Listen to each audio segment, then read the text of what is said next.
Okay, so we are in our unimproved pasture, and you can see it's really heavily damaged. There's very little growth out here, and it's real dry. And then of course this is basically bare soil, and that's the enemy of regenerative agriculture. But our goal is to bring cows up here, and they're going to do a bunch of things, but the one thing I want to talk about right now is, if you look here really closely, there's some cracks. And if I brush this, you see I get a little bit of powder on my finger.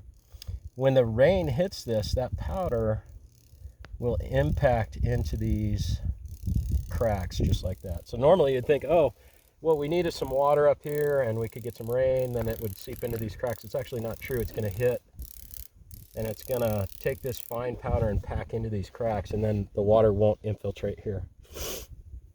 What it's going to do, the water's just going to keep trickling all the way down here. And then this one combines with this one. You can see there's a lot of runoff right here. Comes down, we got erosion back in here. And this little plant's just barely surviving. So what's the answer? Well, the answer is to bring in a cow. And we'll pretend this is a cow hoof because it kind of looks a little bit like it. And what we really have to do is have the cow step right here with 1,600 pounds of pressure. And what we've done is we've broken the capping. This is called the capping.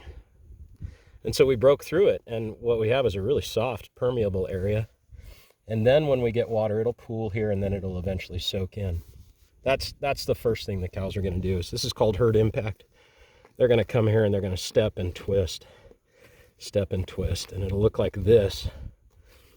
And this is great because what happens is, I mean, again, there's no growth, but at least we've got water infiltration. The other key component that they're going to do that would never happen up here without managed grazing is they're going to put a manure patty, potentially over the top of that or nearby or something, which brings some nutrients up here. Because if you look around me, this place is basically void or becoming void of any nutritional capacity. It just can't hold it. The rain is hitting and washing off. It's taking all the topsoil with it. The only thing surviving are these little guys. And this is a really tough plant. This is sagebrush, western sage. And then there's some really stemmy stuff here. But the key is I can't bring my cows in here and just let them live up here. One, there's not enough nutrition for them. But number two, they would just destroy this. A cow can be as destructive as it is helpful. So in those areas where I need to prevent this washout, I really need a cow to step in here. I can't do it. I couldn't come up here with rocks and make all that happen. But I can bring in high density cattle, get them to break all this capping off. And we try to do that right before the rains. We know we're supposed to get some fall rains.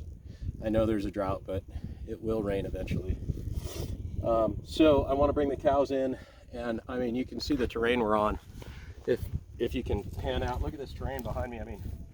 Bringing cows in here on a temporary basis where we're running electric wire, we do it. We've done it just the other day. We set up a cell on a hillside. If you look at this hillside over here, there's actually cattle grazing just 2 hills over, and it's backbreaking all day work trying to get electric up here. They need to have a water source, and then we bring them in and they do high density, high impact soil impact with the with what we call herd impact, so herd effect. So that's the key to regenerating this. And then if you look at this, you say, well, this is interesting.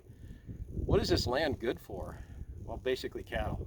You couldn't grow soybeans here if you wanted to, not in a million years.